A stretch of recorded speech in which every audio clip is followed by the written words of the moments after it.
بالله من الشيطان الرجيم.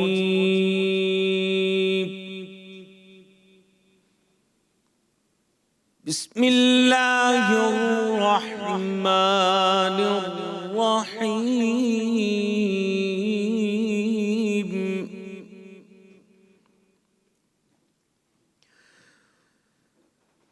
وما كان الله ليعذبهم وأنت فيهم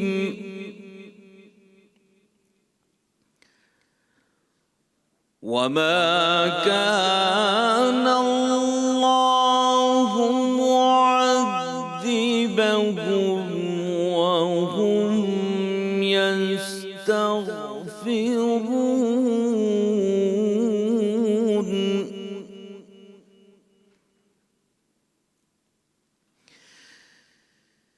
بسم الله الرحمن الرحيم.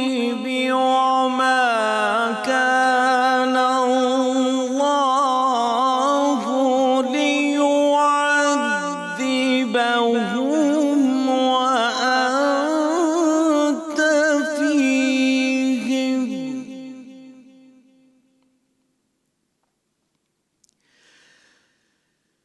وما كان الله ليعذبهم وأنت فيهم وما كان الله معذبهم وهم يستغفرون.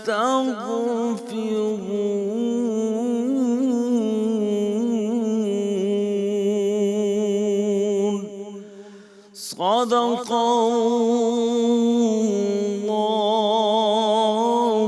العظيم. اور اللہ کی یہ شان نہیں کہ وہ انہیں عذاب دے جبکہ آپ ان میں موجود ہوں، اور نہ اللہ اس وقت انہیں عذاب دینے والا ہے جبکہ یہ استغفار کر رہے ہوں۔ صدق اللہ العظیم۔ ناظرین، آج 19ویں سحری ہے۔ میں ہوں آپ کا میزبان ڈاکٹر زبیر احمد۔ آج کی اس سحری میں آپ کے سامنے ہم ڈیفرنٹ سیگمنٹ پیش کریں گے اور قصص الانبیاء میں انشاءاللہ آپ کے سامنے حضرت داؤد علیہ السلام سے متعلق گفتگو کریں گے۔ جی ناظرین، اب وقت ہوا ہے ہمارے اگلے سیگمنٹ کا، جس کا نام ہے قرآن اور دنیا، اور یہ ڈاکٹر ریحان احمد صاحب ہمارے سامنے پیش کرتے ہیں۔ قرآن کے مختلف جو مقامات ہیں ان کو وہ سلیکٹ کرتے ہیں اور ان سے متعلق گفتگو کرتے ہیں۔ تو چلتے ہیں ڈاکٹر ریحان احمد صاحب کی طرف اور دیکھتے ہیں قرآن اور دنیا۔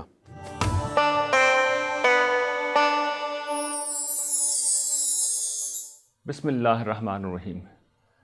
اس دنیا میں ایک بہت بڑا مسئلہ اینگر مینجمنٹ کا ہے۔ انسانوں کو غصہ آنا ایک فطری چیز ہے، اور بعض لوگوں کو بہت غصہ آتا ہے۔ اچھا، بعض اوقات ہم میں سے ہر شخص کے ساتھ کچھ ایسے معاملات پیش آتے ہیں کہ وہ اس درجے کے شدید نوعیت کے ہوتے ہیں کہ غصہ بھی اتنا ہی شدید ہوتا ہے۔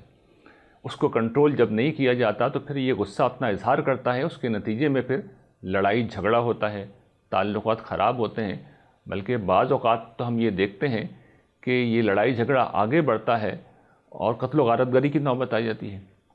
تو یہ وہ صورتحال ہے جس سے نمٹنا انسانوں کا ایک بہت بڑا مسئلہ ہے۔ اب سوال یہ ہے کہ یہ سلسلہ شروع کیسے ہوتا ہے؟ دیکھیے، اس کا آغاز ہوتا ہے جس وقت کوئی شخص غلطی کرتا ہے یا زیادتی کرتا ہے، تو اس کے بعد ہمیں غصہ آتا ہے۔ اب وہ غصہ چونکہ ایک سخت قسم کا ایموشن ہے، ایکسٹریم ایموشن ہے، تو وہ کنٹرول میں نہیں رہتا۔ جو جواب ہم دیتے ہیں، جو ریٹیلیٹ ہم کرتے ہیں، جو کچھ ہم وہ کہتے ہیں، وہ بہت سخت ہوتا ہے۔ نتیجے کے طور پر سامنے والا یہ محسوس کرتا ہے کہ اس کے ساتھ زیادتی ہوئی ہے، پھر پلٹ کے وہ ریٹیلیٹ کرتا ہے، اور یہاں سے پھر ایک سرکل شروع ہو جاتا ہے۔ اس سرکل کو توڑنے کا ایک طریقہ ہے جو ہمارے دین نے بتا رکھا ہے۔ اس طریقے کو اگر ہم اپنی زندگی بنا لیں تو پھر یہ سلسلہ ٹوٹ سکتا ہے، ورنہ اس کا کوئی انجام نہیں ہوتا سوائے اس کے کہ دونوں فریق تباہ ہو جائیں۔ اور وہ دین کی تعلیم ہے معاف کر دینا۔ معاف کرنا ہمارے دین میں ایک بہت بڑی خصوصیت کے طور پر اسے پیش کیا گیا ہے۔ بلکہ قرآن مجید کے مطالعے سے یہ معلوم ہوتا ہے کہ جو لوگ یہ وصف اختیار کرتے ہیں وہ محسنین ہیں، اور محسنین کے متعلق قرآن مجید نے یہ بتا رکھا ہے کہ ان کو جنت کے بلند ترین درجات ملیں گی۔ وَسَارِعُوا إِلَىٰ مَغْفِرَةٍ مِّن رَّبِّكُمْ وَجَنَّةٍ عَرْضُهَا السَّمَاوَاتُ وَالْأَرْضُ، لوگو دوڑو اس بخشش کی طرف، اپنے پروردگار کی طرف، اپنے پروردگار کی اس بخشش کی طرف دوڑو کہ جس کا نتیجہ تمہیں کیا ملے گا؟ آسمان و زمین کی بادشاہی، یعنی وہ جنت ملے گی جو آسمان و زمین پر پھیلی ہوئی ہے۔ تو یہ کس چیز کا نتیجہ ہے؟ اسی آیت میں، سورہ آل عمران کی اسی آیت میں یہ بیان کیا گیا ہے کہ وَالْكَاظِمِينَ الْغَيْظَ وَالْعَافِينَ عَنِ النَّاسِ، یہ وہ لوگ ہیں جو غصے کو پی جاتے ہیں اور لوگوں کو معاف کر دیتے ہیں۔ تو یہ جو غصہ ہے، اس کے متعلق حضور نے فرمایا کہ سب سے بڑا گھوٹ جو آدمی پیتا ہے، جس کا اجر اسے ملتا ہے، وہ غصے کا گھوٹ ہے۔ حضور علیہ السلام کی یہ تعلیمات ہیں جو حضور نے ہمیں دی ہیں، اور حضور کی پوری زندگی اسی عفو و درگزر کا نمونہ ہے۔ آپ کے ارشادات بھی اس طرح آپ نے کہا ہے کہ اللہ تعالیٰ نرم ہے، نرمی کو پسند کرتے ہیں، اور جو کچھ وہ نرمی پہ دیتے ہیں وہ سختی پہ نہیں دیتے۔ تو حضور نرم تھے اور ساری زندگی آپ نے لوگوں کو معاف کیا ہے۔ آپ کبھی وہ احوال پڑھیے جو فتح مکہ کے موقع پر ہمارے سامنے آتا ہے کہ کس طرح بدترین دشمنوں کو، ان لوگوں نے جنہوں نے حضور کے ساتھ بدترین زیادتیاں کی تھیں، حضور کے انتہائی عزیز رشتہ داروں کو قتل کیا تھا، شہید کیا تھا، ان لوگوں کو بھی حضور نے معاف کیا۔ تو یہ وہ تعلیم ہے جو دنیا اور آخرت میں نجات کی ضامن ہے۔ البتہ یہ بات جو آخری بات میں عرض کروں گا واضح رہنی چاہیے کہ بدلے کی ہمارے دین میں اجازت ہے، قصاص کا حکم موجود ہے، اس کی اجازت موجود ہے، جان کے بدلے میں جان، ناک کے بدلے میں ناک، کان کے بدلے میں کان، آنکھ کے بدلے میں آنکھ، دانت کے بدلے میں دانت، اور ہر زخم کا بدلہ ہے۔ لیکن معاف کرنا یہ زیادہ افضل ہے، اور معاف وہی کرتا ہے جو نرمی سے کام لیتا ہے۔ تو جو شخص یہ کرے گا تو پھر اس کا نتیجہ یہ دیکھا گیا کہ اللہ تعالیٰ بھی اس شخص کو معاف کریں گے۔ وآخر دعوانا ان الحمدللہ رب العالمین۔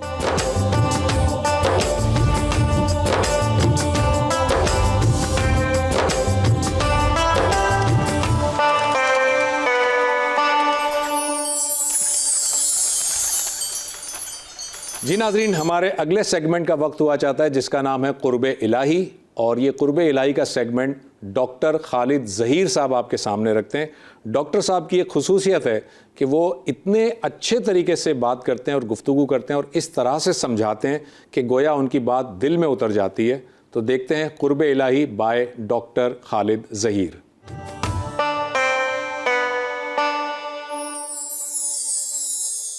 بسم اللہ الرحمن الرحیم۔ السلام علیکم۔ ترمذی کی حدیث کی کتاب میں ایک روایت ہے جس میں انس بن مالک رضی اللہ عنہ فرماتے ہیں کہ نبی صلی اللہ علیہ وسلم یہ دعا کیا کرتے تھے، یا مقلب القلوب ثبت قلبی علی دینک، اے دلوں کے پھیرنے والے، میرے دل کو اپنے دین کی طرف پھیر دے، مائل کر دے۔ حضرت انس فرماتے ہیں کہ میں نے نبی صلی اللہ علیہ وسلم سے یہ پوچھا کہ ہم تو آپ پر، آپ کے دین پر ایمان لا چکے ہیں، کیا آپ کو اب بھی ہم سے یہ خدشہ ہے کہ ہم دین سے پھر جائیں؟ تو نبی صلی اللہ علیہ وسلم نے فرمایا کہ ہاں، یہ خدشہ موجود۔ انسان کا دل اللہ کے ہاتھ، اس کی انگلیوں میں، وہ اسے جب چاہے جدھر پھیر دے۔ اسے تو دل کو پھیرنا ہے، تو ہمیں اس سے دعا کرنی ہے کہ وہ ہمارے دل کو صحیح سمت اللہ کے دین کی طرف پھیر دے۔ یقیناً اللہ لوگوں کے دلوں کو جس طرف پھیرتا ہے، اس کا یہ فیصلہ انصاف پر مبنی ہوتا ہے، اس کا فیصلہ اس کی رحمت پر مبنی ہوتا ہے۔ مگر یہ بھی حقیقت ہے کہ اللہ تعالیٰ انصاف کرتا ہے، اللہ رحم کرتا ہے انہی بندوں پر کہ جو اپنے آپ کو اس کے انصاف اور اس کی رحمت کے مستحق ثابت کرتے ہیں۔ اس میں جہاں یہ ضروری ہے کہ ہم اپنا کردار، اپنا رویہ، اپنے اخلاق درست کریں، وہاں یہ بھی ضروری ہے کہ ہم اللہ کے حضور میں یہ دعا بار بار کرتے رہیں، جس سے یہ معلوم ہوگا کہ ہمیں اس بات پر پوری طرح سے اللہ کی حضور میں ایک ایسا دعا کا معاملہ ہے کہ جس کو ہم اس کے حضور میں پیش کرنا چاہتے ہیں اپنی اس خواہش کو، اپنی اس تمنا کو کہ اے دلوں کو پھیرنے والے، تو ہمارے دل کو اپنے دین کی طرف پھیر دیں۔ السلام علیکم ورحمۃ اللہ وبرکاتہ۔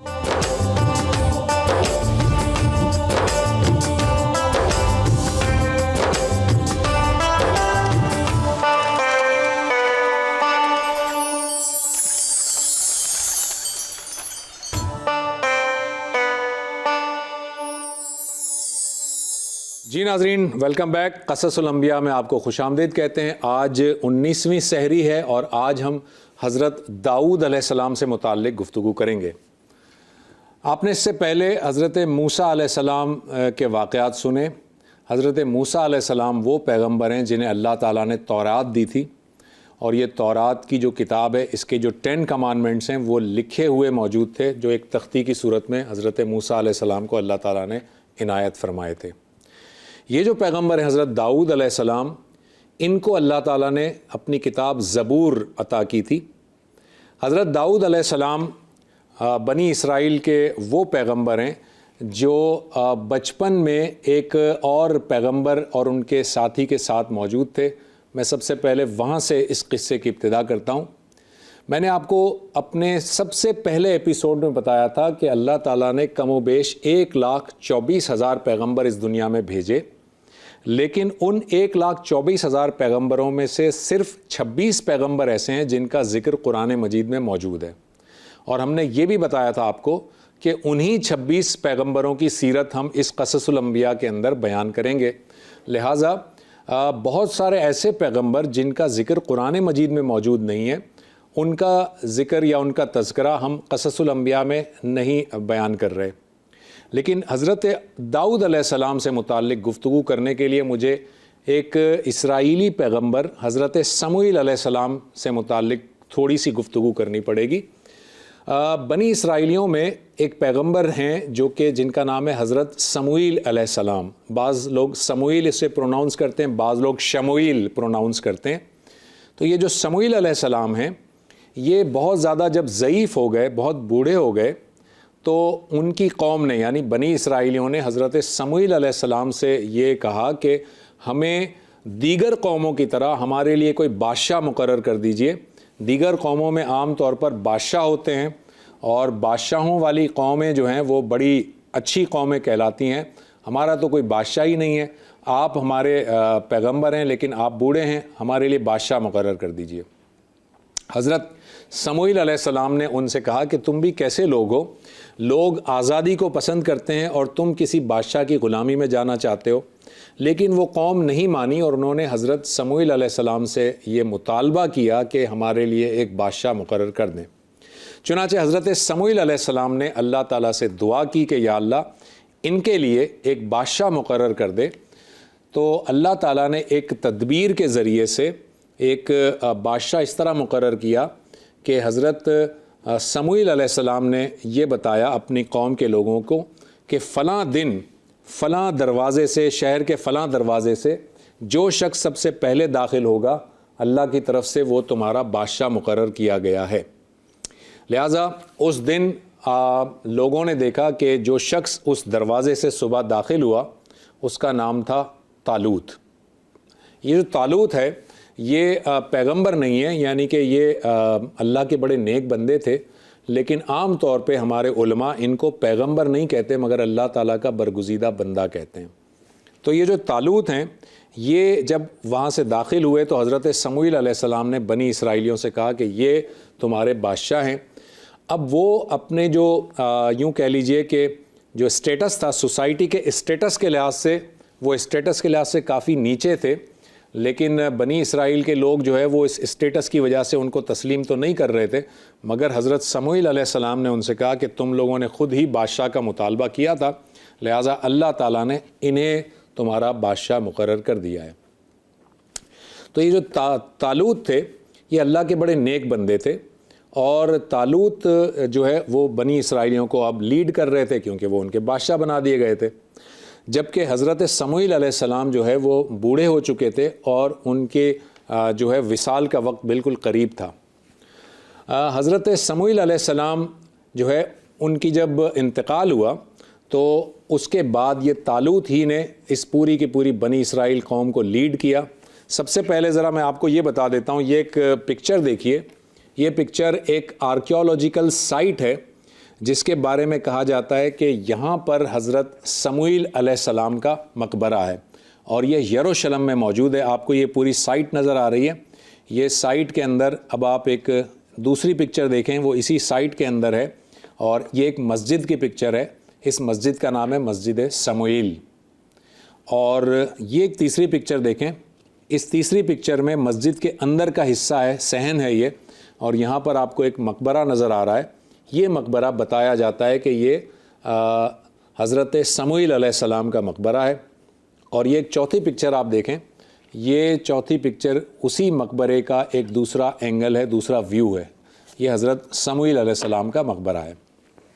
بہرحال جب حضرت سموئیل علیہ السلام کا وصال ہو گیا اور آپ کو پتہ ہے کہ طالوت جو ہے اسے بادشاہ بنا دیا گیا تھا بنی اسرائیلیوں کا، تو ایک مرتبہ ایسا ہوا کہ طالوت نے دیکھا کہ سامنے ایک دوسری قوم ہے اور وہ قوم جو ہے وہ بنی اسرائیلیوں سے جنگ کرنا چاہتی ہے اور جنگ پر آمادہ ہے، اور اس قوم کا وہ جو دوسری قوم تھی اس کے سردار کا نام تھا جالوت، انگلش میں اسے جولیٹ کہتے ہیں۔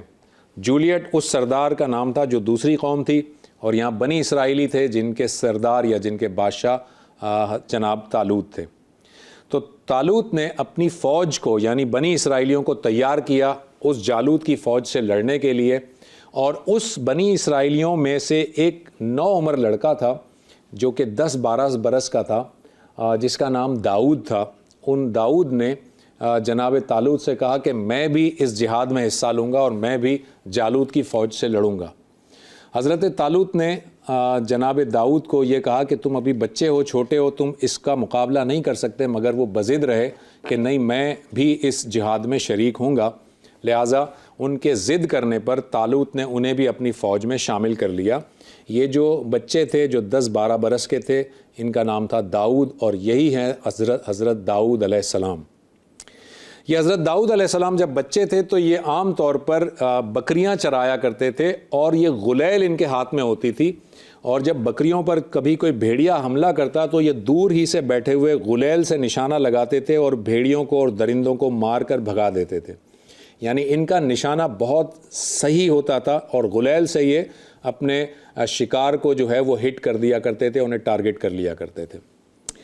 تو بہرحال یہ جب طالوت کی فوج اور جالوت کی فوج آمنے سامنے آئی تو جالوت جو کہ لشکر کا سردار تھا اس نے للکارا، اور یہاں سے حضرت داؤد علیہ السلام نکلے اس جالوت کو مقابلہ یا چیلنج کرنے کے لیے۔ جالوت نے دیکھا کہ یہ چھوٹا بچہ ہے اور مجھے چیلنج کر رہا ہے، تو جالوت نے بہت طنزیہ انداز میں کہا کہ تم سے میں بات ہی نہیں کرنا چاہتا، تم تو بہت چھوٹے سے بچے ہو، تم کیا ہو میرے سامنے۔ تو حضرت داؤد علیہ السلام نے وہی اپنی غلیل نکالی، اس میں پتھر رکھا اور نشانہ لے کر جالوت کے سر کا نشانہ لیا اور جالوت کے سر کے ٹکڑے کر دیے۔ اس غلیل کے پتھر نے جالوت کے سر کے ٹکڑے کر دیے، اور یہاں سے حضرت داؤد علیہ السلام کی جواں مردی کا یہ پہلا مثالی واقعہ ملتا ہے۔ یہ جو جالوت ہے اس نے شکست کھائی طالوت کی فوج سے۔ اب یہ حضرت داؤد علیہ السلام بڑے ہوئے، اور بڑے ہونے کے بعد جب اللہ تعالیٰ نے انہیں نبوت دی تو طالوت کی بیٹی سے آپ کا نکاح ہوا۔ یہ بات یاد رکھیے کہ اللہ تعالیٰ نے حضرت داؤد علیہ السلام کو نہ صرف یہ کہ نبوت عطا کی، انہیں بادشاہت بھی عطا کی، اور انہیں اپنی کتاب زبور سے بھی نوازا۔ حضرت داؤد علیہ السلام کو اللہ تعالیٰ نے نہ صرف یہ کہ زبور عطا کی تھی، بلکہ آپ کی آواز کے اندر اتنا سحر موجود تھا کہ جب آپ اس زبور کی تلاوت کیا کرتے تھے، ناظرین بہت امپورٹنٹ بات، جب آپ اس زبور کی تلاوت کرتے تھے تو چرند پرند، جانور، درخت اور پہاڑ آپ کی اس زبور کی تلاوت کرنے سے جھوم جایا کرتے تھے۔ اور جب آپ اللہ کی حمد و ثنا بیان کرتے تھے تو یہ مختلف قسم کے پرندے اور جانور آپ کے پاس آ کر بیٹھ جایا کرتے تھے، اور اللہ کی حمد و ثنا میں وہ بھی جھومتے تھے اور وہ بھی اللہ کی حمد و ثنا کرتے تھے۔ پہاڑوں کے بارے میں بھی موجود ہے کہ پہاڑ بھی آپ کی اس آواز سے جھوم جایا کرتے تھے۔ گویا آپ کی تلاوت کرنے کی آواز اتنی پیاری تھی کہ جو ایک ضرب المثل بن گیا، لحن داؤدی بہت خوبصورت آواز کی کے محاورے کے طور پر بولا جاتا ہے. جس شخص کی آواز انتہائی خوبصورت ہو، مسحور کن آواز ہو، ہم کہتے ہیں کہ اللہ تعالیٰ نے اسے لحن داؤدی عطا کیا ہے، یعنی داؤد والی آواز عطا کی ہے. حضرت داؤد علیہ السلام کو نہ صرف یہ کہ ان کو یہ اللہ تعالیٰ نے ایک پرکشش آواز سے نوازا تھا، بلکہ دوسرا ایک اور معجزہ دیا تھا کہ جو لوہا ہے وہ حضرت داؤد علیہ السلام کے ہاتھ میں موم بن جایا کرتا تھا.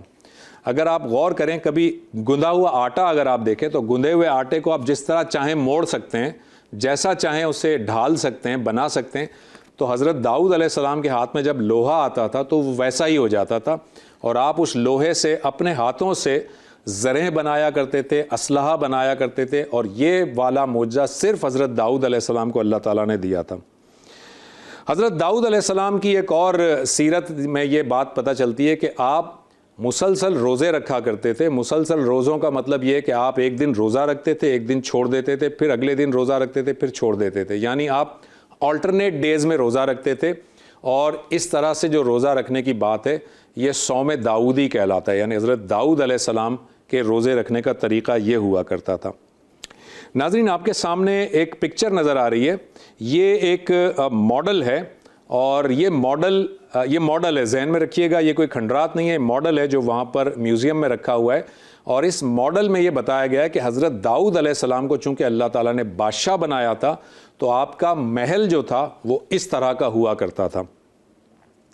حضرت داؤد علیہ السلام کے بارے میں ایک بات اور بتا دیں کہ آپ جو ہے، آپ ہی کی قوم کے بارے میں کہا جاتا ہے کہ آپ ہی کی قوم، جب آپ حضرت داؤد علیہ السلام اپنی قوم سے رخصت ہوئے تھے تو آپ کی قوم نے سبت کے دن کی جو ہے وہ گستاخی کی تھی اور سبت کے دن کی وائلیشن کی تھی. سبت کا دن کیا ہے؟ سیٹرڈے کا دن. سیٹرڈے کے دن کو اللہ تعالیٰ نے بنی اسرائیل کے لیے خاص کیا تھا، اور بنی اسرائیل کو کہا تھا کہ سیٹرڈے کے دن وہ کوئی دنیاوی کام نہیں کریں گے، کوئی شکار نہیں کریں گے، صرف اللہ کی عبادت کریں گے. لیکن بنی اسرائیلیوں نے حضرت داؤد علیہ السلام کے جانے کے بعد اس کی وائلیشن کی، اور کچھ لوگوں نے سیٹرڈے والے دن مچھلیوں کا شکار کرنا شروع کر دیا، جس کی پاداش میں، جس کے عذاب میں ان لوگوں کو اللہ تعالیٰ نے بندر اور سور بنا دیا. ناظرین، یہ بندر اور سور واقعی بنا دیے گئے، فزیکلی بنا دیے گئے. انسان کے بجائے ان کو بندر بنا دیا گیا، انہیں سور بنا دیا گیا. وہ کچھ بول نہیں سکتے تھے لیکن وہ اپنے رشتہ داروں کو پہچانتے تھے اور ان کے پاؤں میں آ کر لپٹتے تھے اور آنسوؤں سے روتے تھے. نبی صلی اللہ علیہ وسلم سے لوگوں نے، صحابہ نے پوچھا کہ یا رسول اللہ، یہ جو آج کل جو بندر اور سور موجود ہیں کیا یہ انہی کی اولاد ہیں؟ تو آپ صلی اللہ علیہ وسلم نے فرمایا کہ نہیں، جن پر عذاب آتا ہے اور وہ جانور بنا دیے جاتے ہیں تو وہ 3 دن کے اندر ختم ہو جاتے ہیں اور ان کی نسل نہیں چلتی. لہٰذا وہ جو بنی اسرائیلی تھے جن کو عذاب کی وجہ سے بندر اور سور بنا دیا گیا تھا، انہیں 3 دن میں اللہ تعالیٰ نے ہلاک بھی کر دیا اور ان کی کوئی نسل آگے نہیں چلی. اور آج جو ہم بندروں کی اور خنزیروں کی یعنی سور کی جو نسل دیکھتے ہیں، یہ مستقل ایک نسل ہے، یہ ان بنی اسرائیلیوں کی کوئی اولاد نہیں ہے. ایک واقعہ آپ کے سامنے رکھتے ہیں. حضرت داؤد علیہ السلام پیغمبر بھی تھے، بادشاہ بھی تھے، اور وہ محل میں موجود ہوتے تھے اور وہ مختلف لوگوں کے قضیے کو یعنی اختلافات کو، جھگڑوں کو نمٹاتے تھے. حضرت داؤد علیہ السلام کے ایک بیٹے تھے جن کا نام تھا سلیمان، اور یہ سلیمان بڑے ہو کر بنے حضرت سلیمان علیہ السلام. یہ داؤد علیہ السلام کے بیٹے تھے. تو جب داؤد علیہ السلام پیغمبر تھے اور اپنے محل میں موجود تھے تو ایک واقعہ آپ کے سامنے ہوا. 2 لوگوں کا ایک جھگڑا ہو گیا. وہ 2 لوگ یہ تھے، ایک شخص تھا جس کے بہت سارے کھیت تھے اور ایک شخص تھا جس کے مویشی تھے، بکریاں تھیں. ہوا یہ کہ بکریاں جو ہے وہ دوسرے کے کھیت میں چلی گئیں اور ان کی فصل کو تباہ کر دیا. تو یہ شخص حضرت داؤد علیہ السلام کے پاس آیا. اس نے کہا کہ حضرت مجھے انصاف چاہیے، میرا کھیت بالکل تیار تھا، فصل پکی ہوئی تھی، لیکن اس شخص کی بکریاں اندر آئیں اور کھیت کو تہس نہس کر دیا، فصل تباہ کر دی، مجھے انصاف چاہیے. حضرت داؤد علیہ السلام نے یہ فیصلہ کیا کہ اس بکری والے شخص سے کہا کہ تم اپنی ساری بکریاں اس کو دے دو کیونکہ تم نے اس کے کھیت کا نقصان پہنچایا ہے. اور یہ فیصلہ انہوں نے کر دیا. جب یہ فیصلہ کر دیا تو آپ ہی کے محل میں آپ کے بیٹے حضرت سلیمان علیہ السلام بیٹھے تھے جو ابھی چھوٹے تھے، 10-12 سال کی عمر تھی. آپ نے جرت کر کے اپنے والد سے کہا کہ ابا جان، اگر آپ مناسب سمجھیں تو اس سے زیادہ بہتر حل میرے پاس ہے. حضرت داؤد علیہ السلام نے فرمایا کہ تم بتاؤ کیا حل ہے. تو حضرت سلیمان علیہ السلام نے فرمایا کہ ایسا ہونا چاہیے کہ یہ جو بکریاں ہیں یہ اس شخص کو دے دی جائیں جس کا کھیت تباہ ہوا ہے، اور یہ ان بکریوں سے فائدہ اٹھائے، یعنی ان کا دودھ وغیرہ استعمال کرے، اور اتنی مدت تک یہ کھیت اس شخص کو دے دیا جائے جس کی بکریاں تھیں، اور اسے کہا جائے کہ اپنی محنت کر کے اس کھیت کی وہی فصل تیار کرو، اور جب فصل تیار ہو جائے تو کھیت والے کو اس کا کھیت دے دیا جائے اور بکری والے کو اس کی بکریاں واپس کر دی جائیں۔ حضرت داؤد علیہ السلام کو اپنے بیٹے کا یہ انصاف والا فیصلہ بہت پسند آیا، آپ نے ان کی بڑی تحسین فرمائی، تعریف کی، ان کے لیے دعا کی، اور یہ فیصلہ پھر آپ نے امپلیمنٹ کر دیا۔ حضرت داؤد علیہ السلام جو ہیں ان کا وصال تقریباً 100 سال کی عمر میں ہوا، اور حضرت داؤد علیہ السلام جو ہیں جب ان کا یہ جو وصال ہوا تو بتایا جاتا ہے کہ ان کے وصال کے وقت آسمان پر پرندے اور جانور وغیرہ سارے افسردہ تھے، سارے جانور افسردہ تھے، کیونکہ یہ نہ صرف یہ کہ اللہ تعالیٰ کے پیغمبر تھے بلکہ یہ پرندوں کی بولیاں بھی جانتے تھے، پرندوں سے بات بھی کیا کرتے تھے، گفتگو بھی کیا کرتے تھے، اور اللہ تعالیٰ نے انہیں بڑی عظیم الشان بادشاہت عطا کی تھی۔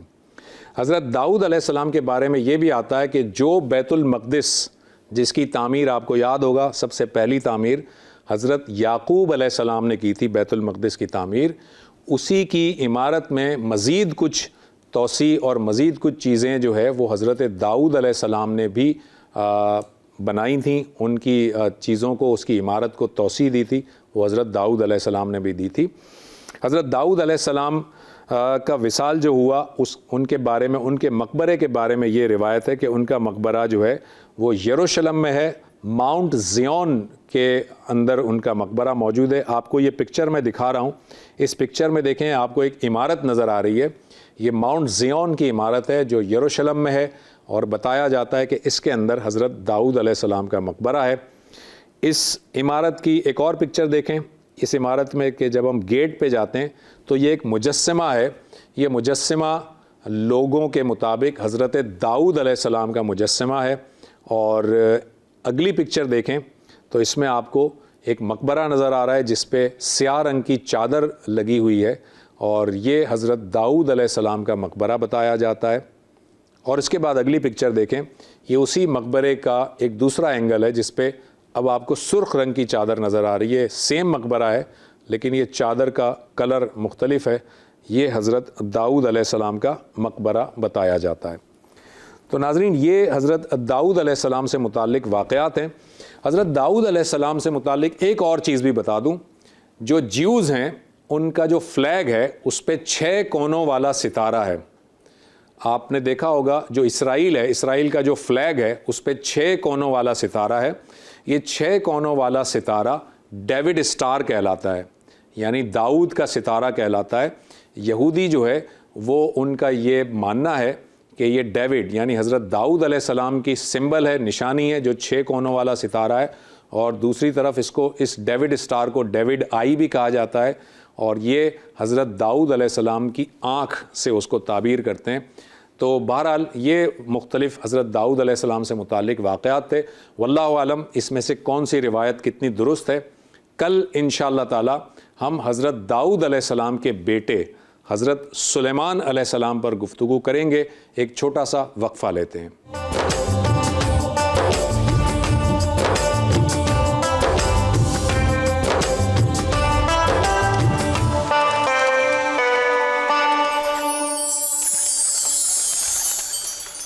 وقت ہوا ہے شجاع الدین شیخ صاحب کی طرف چلنے کا۔ شجاع الدین شیخ صاحب ہمارے لیے پیغام رمضان پیش کرتے ہیں اور یہ بتاتے ہیں کہ اللہ تعالیٰ ہم سے اس رمضان کے حوالے سے کیا مطالبہ کر رہا ہے۔ چلتے ہیں شجاع الدین شیخ صاحب کی طرف اور دیکھتے ہیں پیغام رمضان۔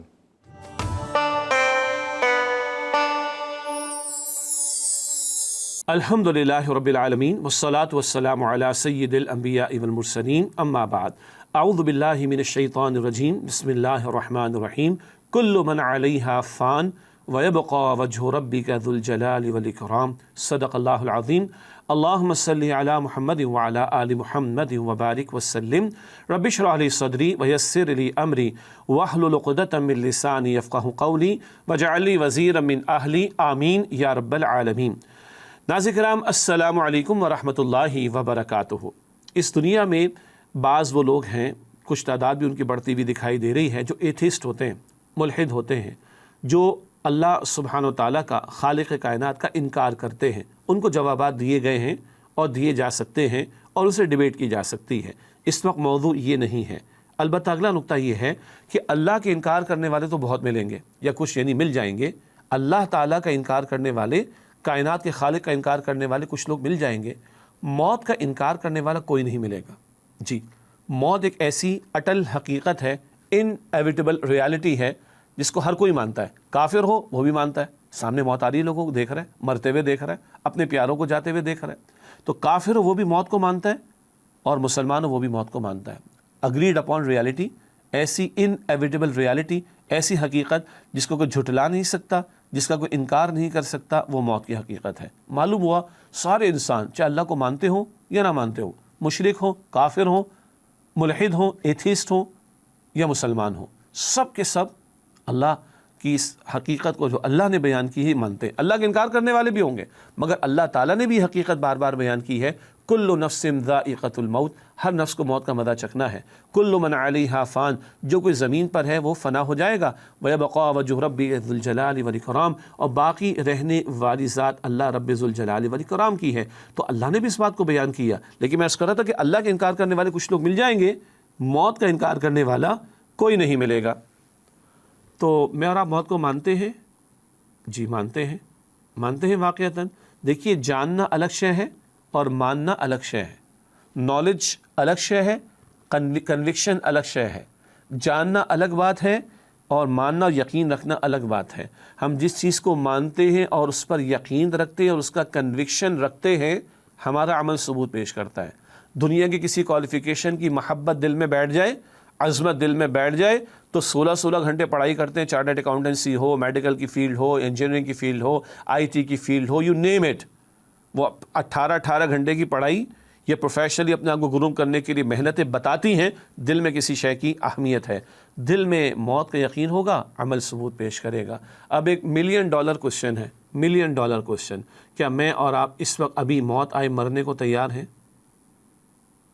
یہ اتنا بڑا سوال ہے، اور اس کا جواب آسان بھی ہے اور بڑا مشکل بھی ہے۔ لیکن کئی مرتبہ لوگ کہتے ہیں سوال نہ کرو بھائی، یہ موت کی بات نہ کرو، کوئی اچھی بات منہ سے نکالو۔ کیا ہو گیا بھائی؟ اس سے بڑے کوئی حقیقت نہیں۔ انبیاء اور رسول دنیا سے چلے گئے، صلحاء اور نیک بندے چلے گئے، بڑے بڑے مالدار بھی چلے گئے، بڑے بڑے سائنٹسٹ بھی چلے گئے، بڑے بڑے انوینشنز کرنے والے بھی چلے گئے، دنیا کو حکمرانی کرنے والے بھی چلے گئے۔ تو آپ اور میں بچیں گے کیا؟ میں نے اور آپ نے مرنا ہے، میں نے اور آپ نے جانا ہے۔ اور ہاں، اس کے لیے کوئی 78 ایئرس کا سرکل پورا ہونا شرط نہیں ہے۔ بچے بھی دنیا سے جاتے ہیں، نوجوان بھی جاتے ہیں، جوان بھی جاتے ہیں، بوڑھے بھی جاتے ہیں، اور ہم نے اپنے ہاتھوں سے دفنایا بھی ہوگا، ہم نے کچھ کا جنازہ ادا بھی کیا ہوگا، اور اپنے سامنے لوگوں کو جاتے ہوئے دیکھا بھی ہوگا۔ روزانہ لوگوں کے انتقال کی خبر ہم سنتے بھی ہیں۔ اگین سوال یہ ہے، کیا مرنے کو تیار ہیں؟ قرآن پاک پڑھیں، سمجھ کر پڑھیں، ہم اللہ تعالیٰ ہمیں توفیق دے۔ تو یہودی تھے نا، وہ دنیا کے بڑے حریص تھے۔ سورہ البقرہ میں ہے، 1000 برس چاہتے ہیں کہ جیے، 1000 برس کی زندگی مل جائے۔ اللہ فرماتے اتنی زندگی مل بھی جائے تو عذاب سے تو نہیں بچیں گے۔ اگر آج نافرمانیاں کر رہے ہیں، عذاب سے تو نہیں بچیں گے۔ ہم مرنے کو تیار ہیں، اور کتنا ہمیں اس بات کی فکر ہے کہ مرتے وقت کلمہ نصیب ہو جائے، ایمان پر خاتمہ ہو۔ اللہ اکبر۔ حدیث مبارک ایک ہمیں یاد ہے، انما الاعمال بالنیات، اعمال نیکیوں کی قبولیت کا دار و مدار نیتوں پر ہے۔ ایک اور حدیث میں پتہ ہے کیا ہے؟ انما الاعمال بالخواتیم، خاتمے سے خواتین کا لفظ عربی میں، حدیث مبارک میں انما الاعمال بالخواتیم، اعمال کا دار و مدار خاتمے پر ہے۔ کس کیفیت پر بندہ دنیا سے جا رہا ہے، اسلام کی حالت میں یا ایمان کی حالت میں، یا اس کے برعکس کفر اور کسی اور درجے کی کیفیت میں جا رہا ہے۔ استغفر اللہ۔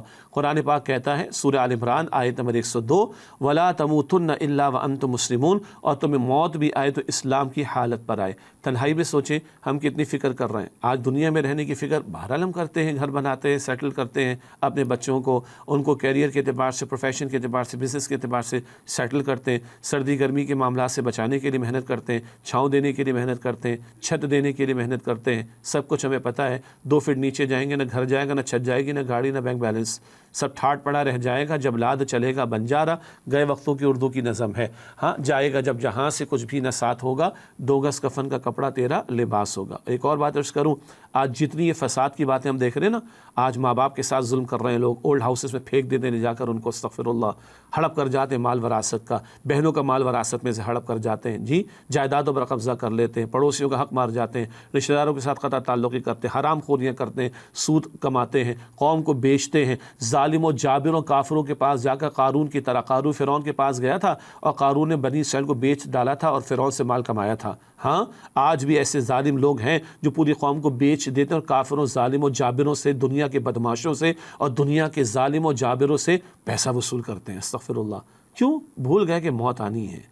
قبر میں کتنا جائے گا؟ کروڑ، لاکھ، 100 روپیہ، 1 ٹکا نہیں جائے گا. کفن میں جیب بھی نہیں ہوگی اور آن لائن ٹرانزیکشن بھی قبر میں نہیں ہو سکتی. کیا ہمیں موت یاد ہے؟ قبر یاد ہے؟ تیاری کر رہے ہیں؟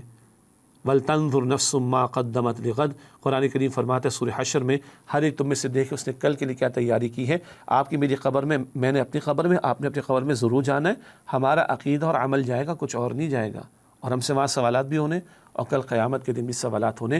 اس سے بڑی کوئی حقیقت نہیں کہ جس کو کافر بھی مانتا ہے، مسلمان بھی مانتا ہے کہ موت آنی ہے. اللہ آج ہمیں تیاری کی توفیق دے.